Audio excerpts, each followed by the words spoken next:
Welcome to Virtually Amazing, the podcast for virtual assistants with me, Shelley Fishel of Tomorrow's VA and Joe Brianti of JLB Support Solutions. In each episode, we'll chat about what we're up to and bring you fantastic interviews with guest experts, as well as our App of the Month and top tips, all aimed at helping you to grow your VA business. So grab a cuppa, sit back and join us for a fun-filled hour. Welcome listeners, another week, another podcast. Here I am with Joe Brianti and we are thrilled to be here today. We've got a great guest lined up for you a bit later. His name is Gary Spinks and he's a copywriter. And before he comes on, we'll tell you what we're going to talk to him about.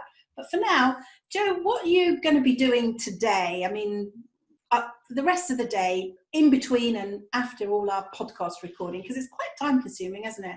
It is, but it's such fun and we're both learning so much as we go along. So today, in between the podcasts, I've promised to help my son with some schoolwork. He wants some help on HTML coding for his computer science. And later on, I'm going to have a look at the garden. We've been having a mix of sunshine and showers, and whenever I've had a window, we've not been able to get into the garden. So it does look like I've got a mini meadow, which needs to be dealt with. That's really good because I've been seeing a lot of posts from people that I'm connected with in different communities about mental health well-being in this COVID time. And a lot of people are finding great solace in their garden and using that opportunity when they have time to get in the garden to just kind of switch off from everything else and get the fresh air and the exercise. My outlet is baking. And I've been baking this morning. I'm taking part in a virtual bake-off challenge where we just post photographs. And I've made a flourless chocolate mousse cake this morning. It's in the freezer. It looks quite nice, actually. It tastes yum. And who would have believed you could make what looks like an absolute cake with no flour in it? It's just stunning. I've also made a batch of my chocolate yeast cakes, which we have every week. We have one of those for our breakfast on Saturday when we have our Shabbat. So that's our special kiddush. We have wine and cake, and that's what we have as our thing, my chocolate yeast cake. So I've had fun making those this morning. And when I work with yeast, it kind of, gets the tension out of that. And I'm not making bread this week. I've got in the freezer from last week, but I will next week. So I think you need to set up a side business where you're distributing all these lovely cakes to everybody. They always look amazing in your pictures. Yeah, I know, for listeners, Joe and I are friends on Facebook, and I post pictures of my bakes on Facebook. I also sometimes post them to Instagram, so then they filter through to my Tomorrow's VA business page. So VAs that follow Tomorrow's VA will often see my bakes and they might be wondering, what on earth is she posting cakes on her business page? And that's because they've gone from Instagram to Facebook, but what can you do? But actually, on that note, my daughter is an amazing baker. She is a much more amazing baker than I am, and she bakes the most fantastic challahs and breads, and she bakes for other people, and she makes beautiful looking cakes. She doesn't do it as a business, but she does bake a lot for other people, and her challahs are she makes really exotic things. She'll put meat in her challahs and make it into a sandwich, so like it's a proper meat, it's almost a meal in itself. And she does sweet ones and savory ones, or I just do ordinary ones. So we both like baking, and in fact yesterday she made rainbow bagels. I'll find a photograph and post it on my Facebook page so people can see what she did.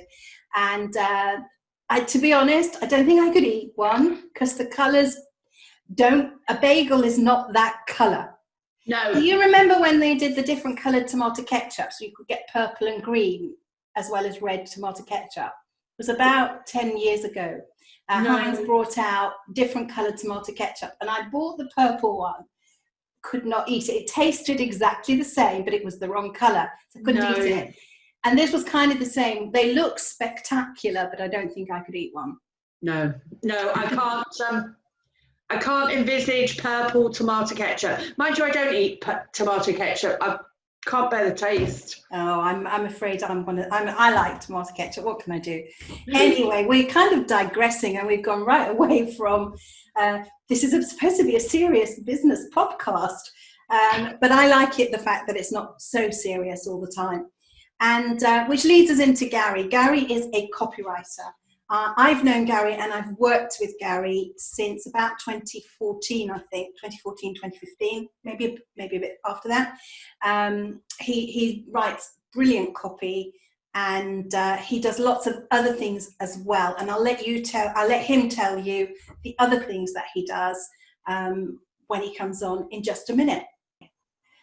Welcome to today's guest. We have the wonderful Gary Spinks with us.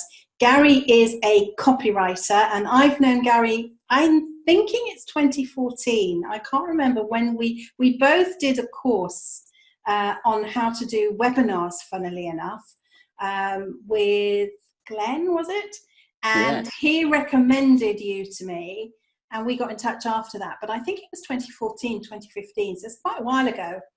And for those who are listening or watching or listening, Gary and I have worked together for quite some time. So Jo doesn't really know Gary. This is the first time she's meeting him. And Gary has written stuff for me. He's helped me with my sales pages on my course site. He's helped me with the sales pages for the previous company I owned, where he improved the copy enormously for that site. So Gary's very well qualified to talk about today's topic, which is what a VA should have on a website. But before we do that, Gary, do you want to tell people a bit more about yourself so they're not relying on just what I'm telling them? Yes, well, my current title is a strategic copywriter and story-based marketing consultant.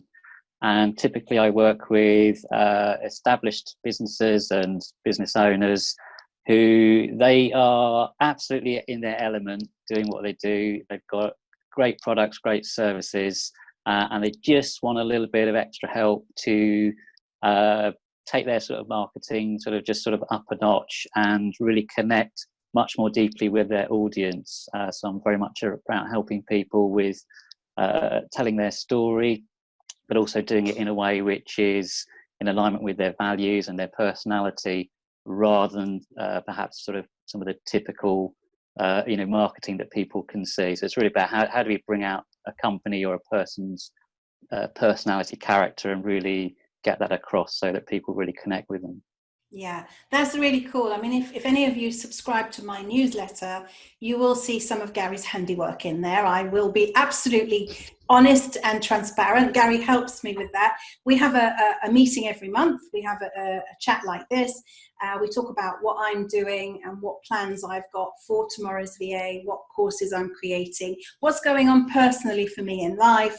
And Gary manages to weave all that into informative newsletters.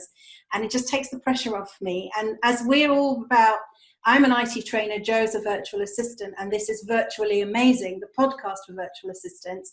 We're all about enabling people to outsource to virtual assistants or to other people. And that's what I do. I outsource the bits. I mean, I love writing. Don't get me wrong, I've got loads of books written, and Gary knows this, but it's time consuming. And for Gary, it's not so time consuming because he does it all the time and he's really good at it. So what sort of things, Gary, should a VA be thinking about to have on her homepage, her about page, that sort of thing? What sort of things are going to help her stand out from all the other VAs that are out there?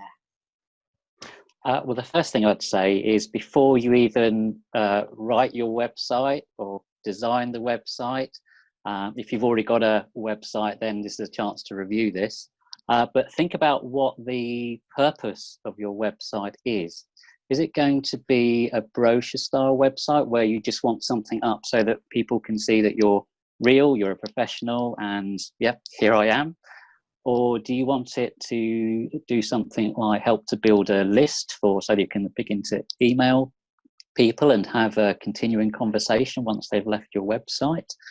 Do you want the primary action somebody to take? Do you want that to be to fill in the inquiry form on your contact page, or do you want them to call you? So whatever the purpose is, that will determine really the design, the structure, the look, the feel, and the actual copy that goes on the page. So that's the first thing, is to have a think about that. What is the purpose of my website? Because that will really help you to focus on what you want to say. In terms of the pages, so I'm going to jump to a second tip now, which is to say that quite often less is more. Yeah. And this is particularly for the home page. So when people land on your page, hopefully they'll see that, yes, this is somebody that I'm looking for. It's a VA or similar, offering that kind of service. But they don't really want to be sort of bombarded with copy. So what you want to try and do is have the initial copy on the shorter side, and then have links and buttons to guide people to the extra detail, which might be lower down that page, or it could be on a different page or in a different section. But just give people a chance to take it in. And I know even on my website, there's work for me to do on that. And as I'm looking to do a new website for myself, I'm going through this process myself. But it's really important. Just less is more. Think, how can I just say this with real clarity and sharpness? That'll really help. Yeah, no, that's really good. Before you came on, actually, Joe and I were chatting, and Joe, you were saying you'd been looking at Gary's website, and you were saying exactly that, weren't you? Yeah. Absolutely. There's some.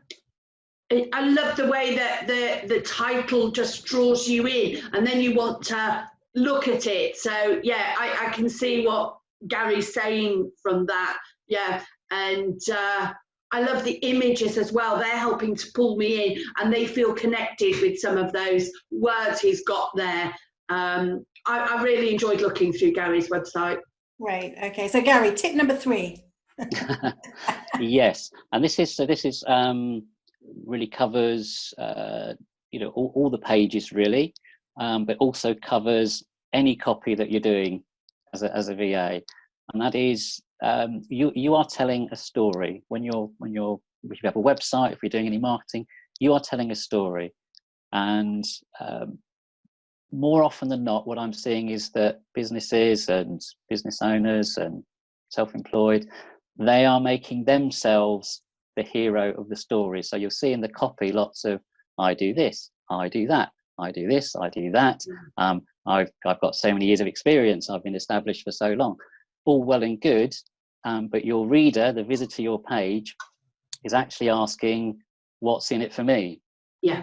So the way to frame it is to say, in this story, my reader, the visitor, my prospect or client or customer, is they're the hero of the story, and I am their guide. So you're still talking about what you're doing. So you do want to cover questions like, who are you? What do you do? Who do you help? How do you help them? What difference does that make? And why should they choose you, in brackets, not somebody else? So you do want to cover those, but you can frame it so that the copy, the language is framed so it's actually speaking to the reader. So instead of saying, I'm a fantastic VA, you can say, when you work with me, you're working with the VA who, and so it's a slightly different framing. So it's positioning it as, you're the important person, I'm here to help, and the focus is on you. So that would be I think a good tip, and that includes your about page. So even the about page is all about you, actually it's thinking, how can I frame this so it's relevant? So you might have a backstory as to why you got into doing what you're doing as a VA, and if that's the case, great, but make sure that it's said not as a sort of a long rambling, or here's my history, but this is why I got into doing what I'm doing, and this is why I'm so passionate or enthusiastic, or why I'm doing this particular specialism. So you might be a specialist in a particular application or suite of applications, or you may have a particular niche that you serve, or a particular industry. So tell people why you got into that and why you love working with those people. That's really great. Is there anything that you need to do before you even get to any of those tips, though, about knowing who your customers or your clients are going to be, and what kind of advice could you give a VA to help her work that out, or to help her find the words that are going to help her with that? Yes, it certainly helps to have an idea of who you want to work with, because you certainly can't work with everybody. And the more you can narrow that down, the easier it is for you to market. So the wider your field, the harder it is to market, because you're trying to have to appeal to a greater number of people. So if you said, for example, I'm a VA and I work with executives, or I work with HR managers, or a really specific field, you can then do your research online. You can do that by talking to HR people, for example. You can do surveys to gather that information and really find out what are the challenges that they are facing, what are the issues, what are the conversations going on in their mind. I say this a lot to people. How can you get inside these people's heads and understand, what is keeping them up at night, what is causing them stress, what's anxiety, and then you're able to then mirror that language in the copy on the page. So are you worried about obviously there's sort of current things you might be talking about, having to furlough staff, or there may be sort of some downsizing, or they may be looking at how we work with teams remotely. So all these different things that could be going on in somebody's head. So that needs to be expressed in your copy, because then when people read it, they can see, oh, yeah, that's me. And I can see that this person understands that's what I'm going through right now. So you're making that connection, and that enables then you to hopefully, people will say, yeah, this is someone worth getting in touch and having a conversation with. Wow, that's fascinating. So what were you learning so far, Jo? Have you learned anything yet? Yeah, I'm currently in the process of creating a new website, and that's given an insight on how I would approach writing the text around the services and the offerings that I'm providing. And I think it's very useful to rethink how we write it. And there's an awful lot of us that naturally want to justify why you want to work with me rather than another VA. And it's easy to overload that by saying, I've got 20 years of experience of working for this and doing this. And ultimately, the message I'm getting is, so what? It's about, I don't care whether you've got 20 or 30 years of this. Are you in tune with me? Do you know and understand me? And I think that's where you're sort of saying that writing from their perspective and making them the part of the story and the key focus. Would that be right, Gary? Yes, and this is also where you can bring in your testimonials and case studies, because that can illustrate, the type of person you've worked with already and what you've done. Because people are really looking is, can you solve my problem? Can you add value to me and my business? Can you take some of the heat and stress off me? And can I be sure that you're the person to do that? And even if you don't have many testimonial case studies, you can still you can make up scenarios. You can say these are the types of scenario where I could help you. You might be in a position where such and such, and here's how I would work with you. Here's how I would resolve that problem, for example.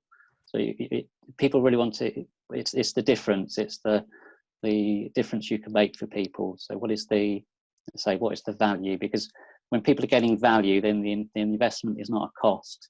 It's a genuine investment.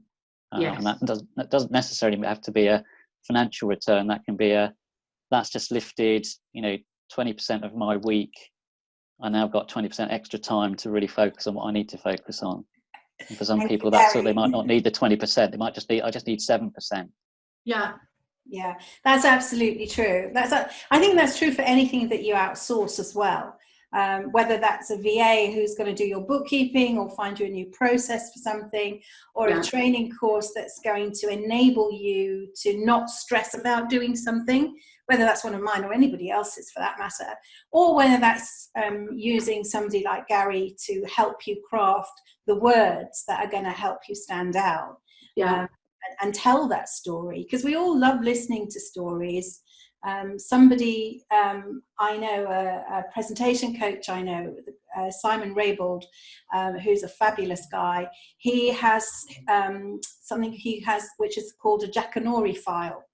And I came across this only recently, and I love this idea. He actually collects all his stories and he keeps them in his Jackanory file. And then when he's creating his next presentation, because that's what he's about, presentation skills, he goes back to his Jackanory file to find the story that fits what he's going to say. And I think that's what you're saying as well, Gary. It's about knowing what the story is, but then making sure that it fits to what you want to get across. Yes, I mean, that's a great example of a really useful thing for people to be doing, is to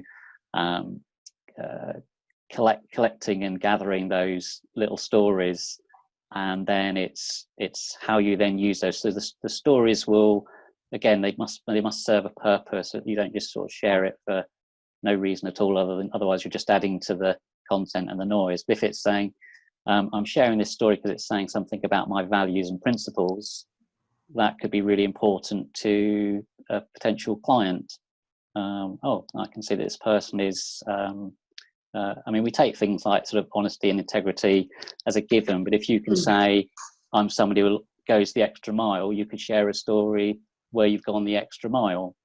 And people can straight away say, oh, yeah, wow, that's really something.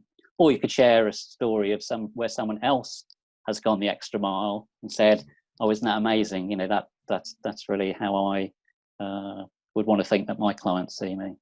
Yeah, again, you could do that by association.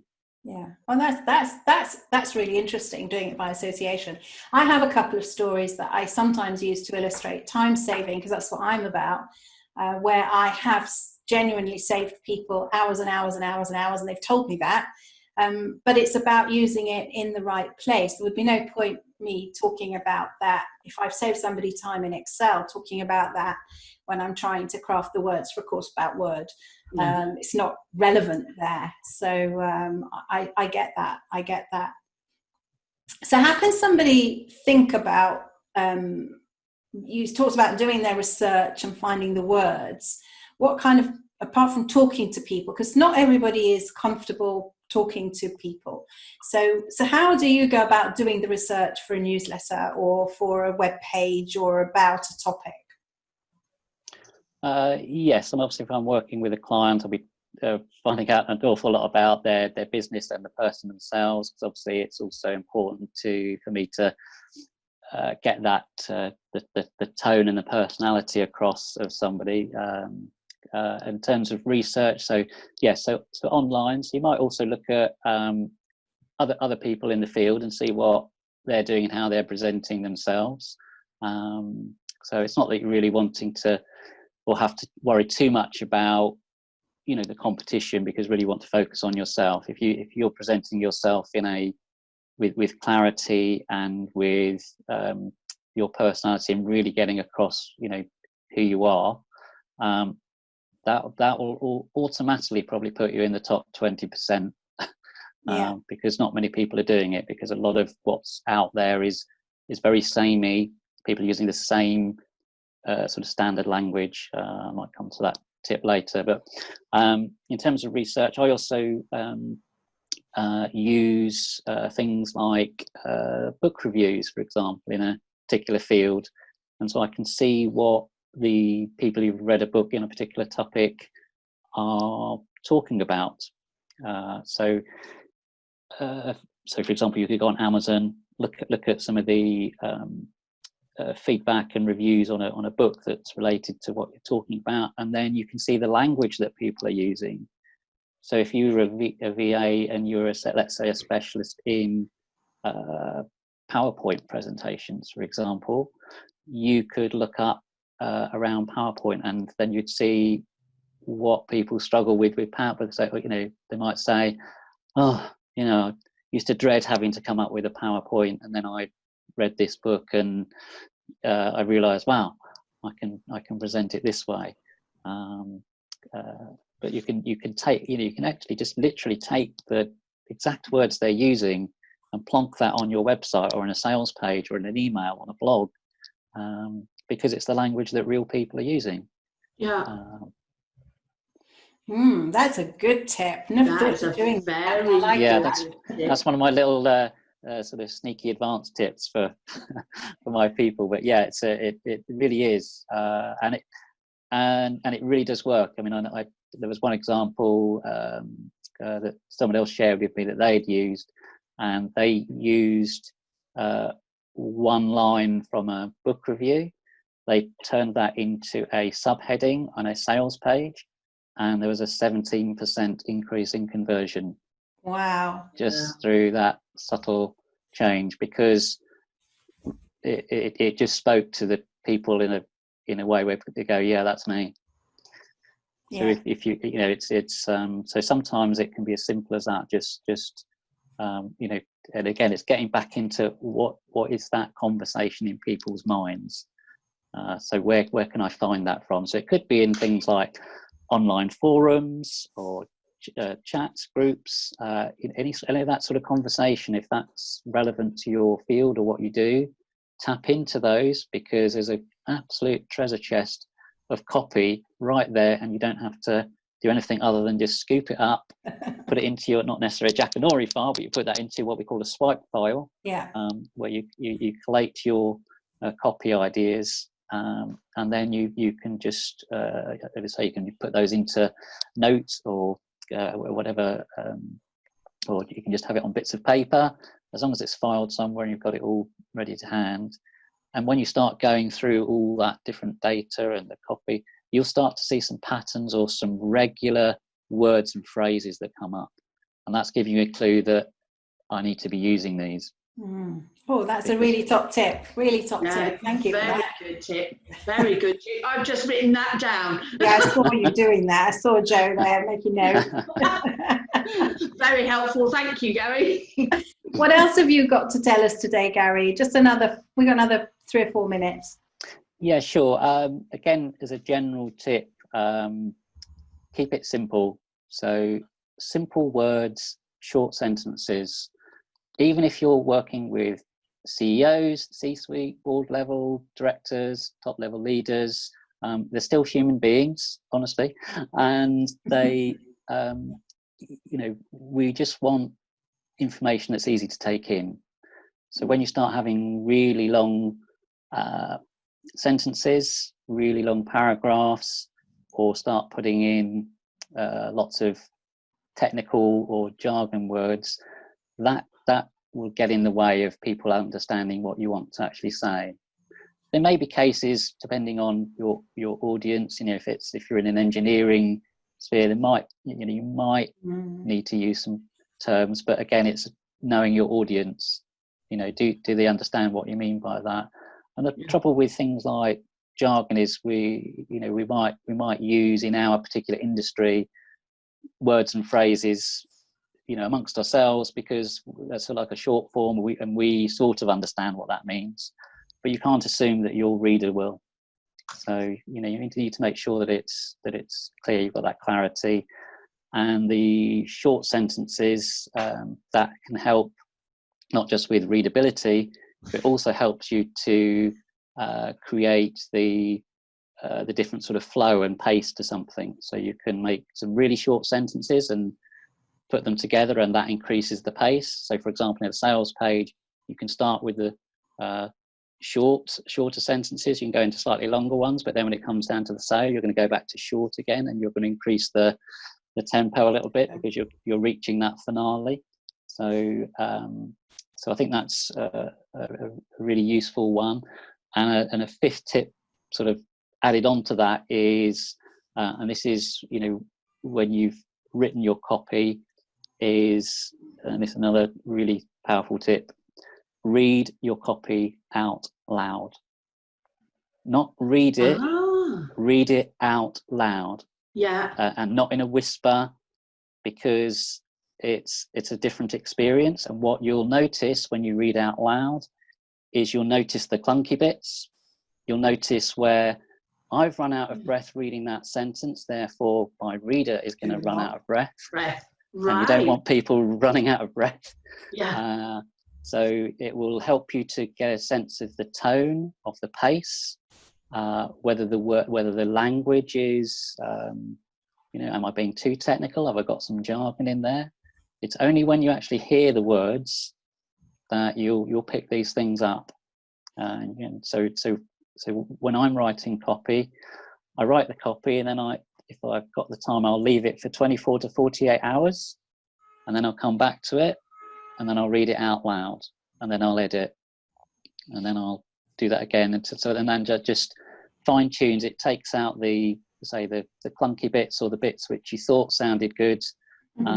And sometimes you find bits where, I've just got to change that completely because that doesn't work, or I need to move this bit up, or I've gone off on a tangent and I haven't brought it back in.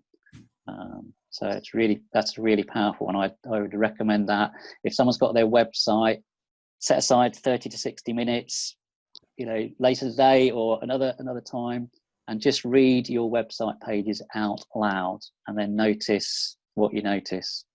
Wow, that's really powerful, and that ties into a PowerPoint design thing that I learned several years ago now, when I went on a course about something else. And one of the things that we do when we read is we read using more than one sense. We don't actually read with our eyes, we read with our ears. Yeah. So when you're reading a book, I know when I'm immersed in a book, nobody can talk to me because I've got my nose in a book and I'm away. They joke about it here at home. They think it's hysterical. That's me. Nobody can get to me if I'm really ensconced in a book. It drives them mad.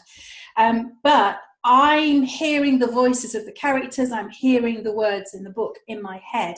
I'm reading them with my eyes, but my eyes are not making sense of them. It's only the words. So that really makes sense to me.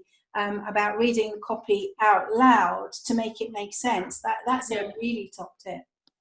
Top tip.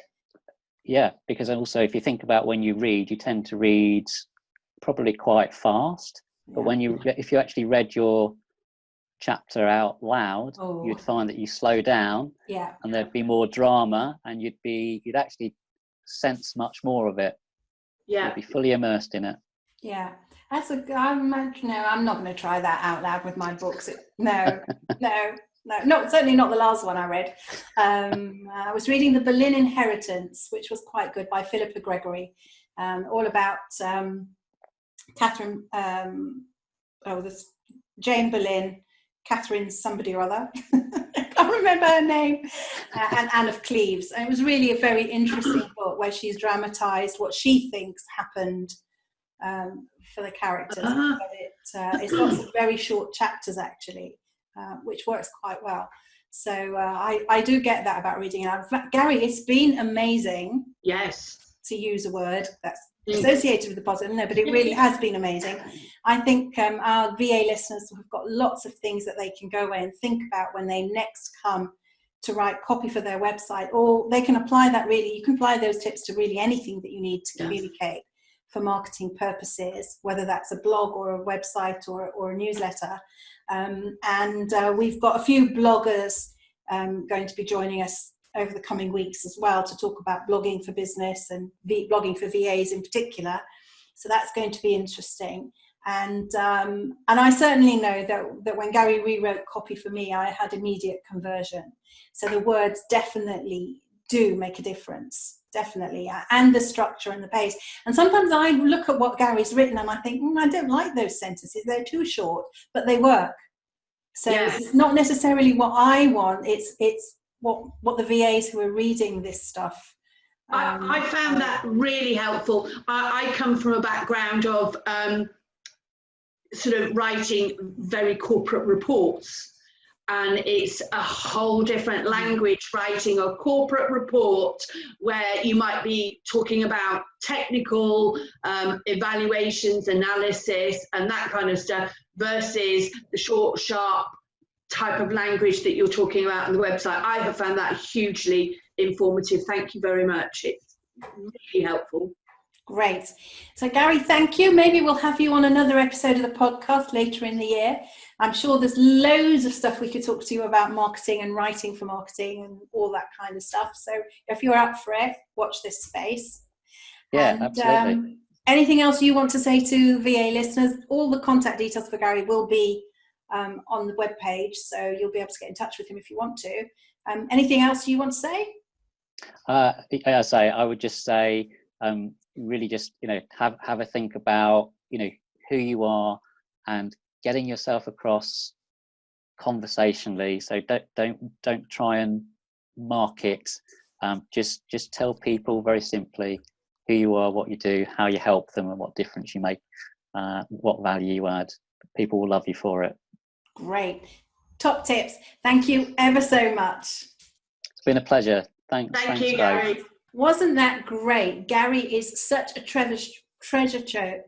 I can't put your teeth in, Shelley. Treasure trove of information, and I'm really pleased that he agreed to come on the podcast. I also like listening to him too, which is useful because I meet up with him every month to discuss what I'm up to and what's going to go in the next month of newsletters, which he very helpfully writes and helps me write them. So that's really, really good. But Joe, what did you get from that? What were the maybe two things that you took away from what Gary was saying? The two things that I picked up on that I thought were great. Firstly, have a swipe file. So whenever you see something that you think that's pertinent, just take a copy and put it somewhere, whether it's on a sticky note or whatever. And I was suddenly thinking, as he was talking about his swipe file, oh, OneNote. And I can have some sections and some pages and a whole swipe file in there. So I'm going to be implementing that as of today. And my other takeaway was how he was talking about using simple language, short sentences, and I think I said in there, I come from a technical and reporting background where everything is so much more intense and long structured sentences.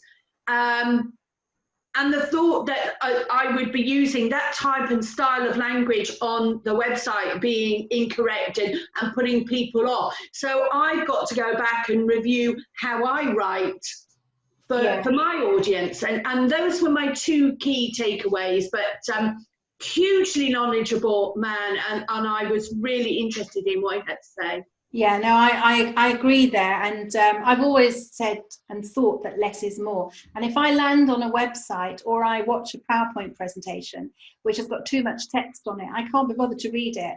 And if it's not broken up into proper structure, I also can't be bothered to read it.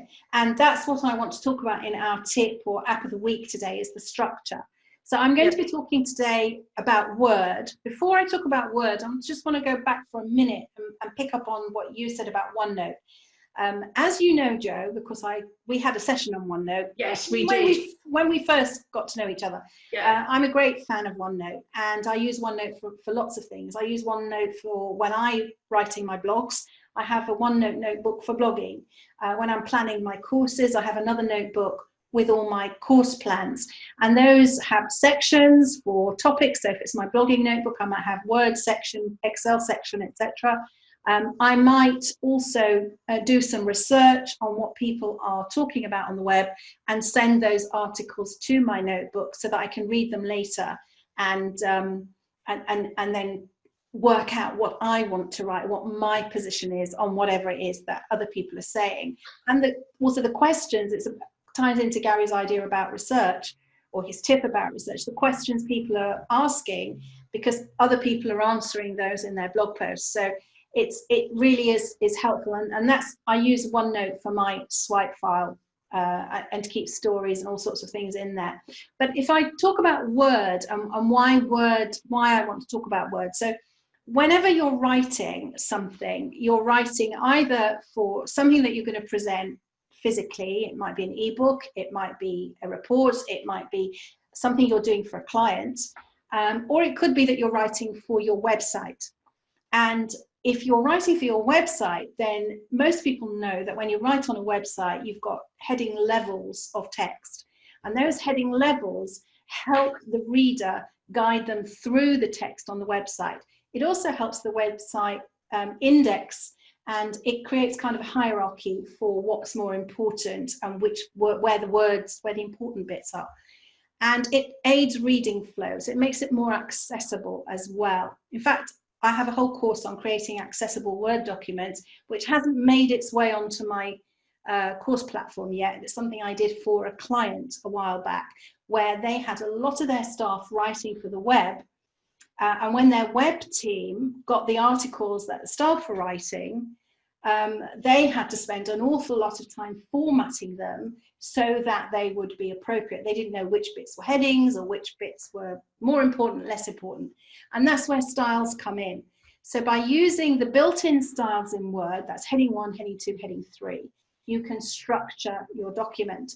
Now, one of the things that you can do to make writing easier, I learned to type, well, a long time ago. I went to Pitman's. I learned to type. I'm a touch typist, not very fast anymore, but I am a touch typist. So I don't like always taking my hand off the keyboard to use the mouse to apply something. So there are some things I do that I use keyboard shortcuts for, and heading styles, applying heading styles is one of those. So I've set my heading 1 style to be Control 1, my heading 2 style to be Control 2, and my heading 3 style to be Control 3. So when I'm typing, I can type heading 1, press Control 1, and it immediately, boom, is in heading 1 style. I think the default is Alt 1, Alt 2, Alt 3, but I prefer Control. So I've changed them, and I think I've got a blog post on how to change the shortcuts somewhere on the site. You can go and have a look at that, and if I can find it, we'll add it to the resource section. But I would encourage you to use heading styles. The other thing about styles is you can modify them so they match your brand. So you can make sure that they match your colors, your fonts, and all the rest of it. And as a VA, when you're working with many clients, then each client is going to have their own branding. So you could create a brand or a theme or a design. It's called a design, but it used to be known as a theme. And you can create one for each client. So when I had my other company, I would have 2 designs, one for the training surgery and one for Tomorrow's VA. And then if I would, whichever one I was writing for, I didn't have to think about what it looked like. I could just apply the design because I'm using the styles with the keyboard anyway, or with the mouse if that's what you prefer. So that would be my top tip today, would be to make sure that you're using styles. If you don't know how to use styles, slight little plug here. I do have a course on using styles in Word. It's called Work Smarter with Style. I've got one for Word on Windows and one for Word on Mac. So I cover both platforms there. So if you don't know how to use and apply styles, hop over to the course directory and take a look at those courses. But obviously, that's up to you. I'm hoping, actually, that most VAs know about styles because I think it's kind of a basic thing that you do need to know about. So, Jo, do you use styles when you're writing? Yes, I do. I use, excuse me, I'm sorry, I've a frog in my throat. I used to create large reports, and we had a corporate style, and it was already in a predetermined style.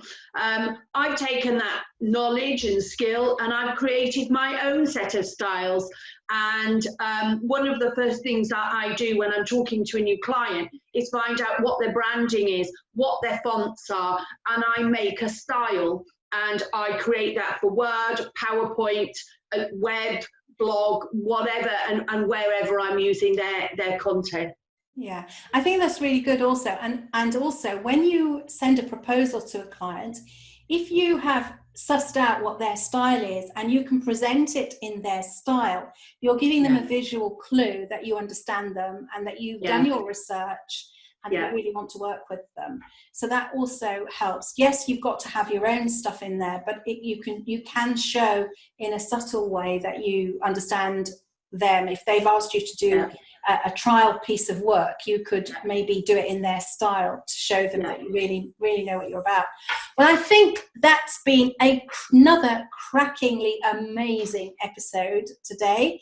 And we had great fun having our chat about baking before, and then talking to Gary about copywriting for your website.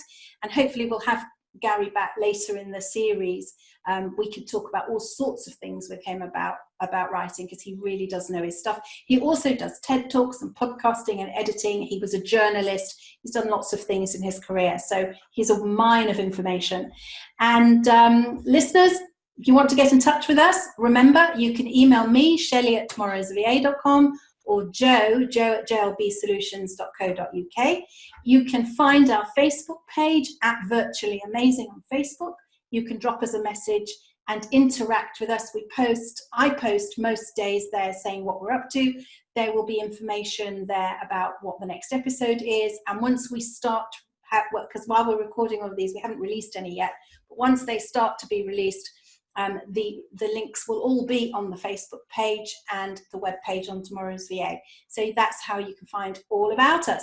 And if you've got any questions, things that you'd like us to talk about, do let us know. And if you'd like to be a guest, get in touch and let us know what you'd like to talk about, and we'd be very happy to have a chat. And that's to all VAs everywhere, because we want to talk to as many VAs as possible to find out what makes you tick and how you got to where you are at the moment. So everybody loves a story, as we've been hearing, and we'd love to hear yours. So that's it for today. Thanks very much for listening, and we'll see you in the next episode. You've been listening to Virtually Amazing, the podcast for virtual assistants with Shelley Fishel and Joe Brianti. We look forward to seeing you, or hearing you, or you hearing us in the next episode, which is coming very soon.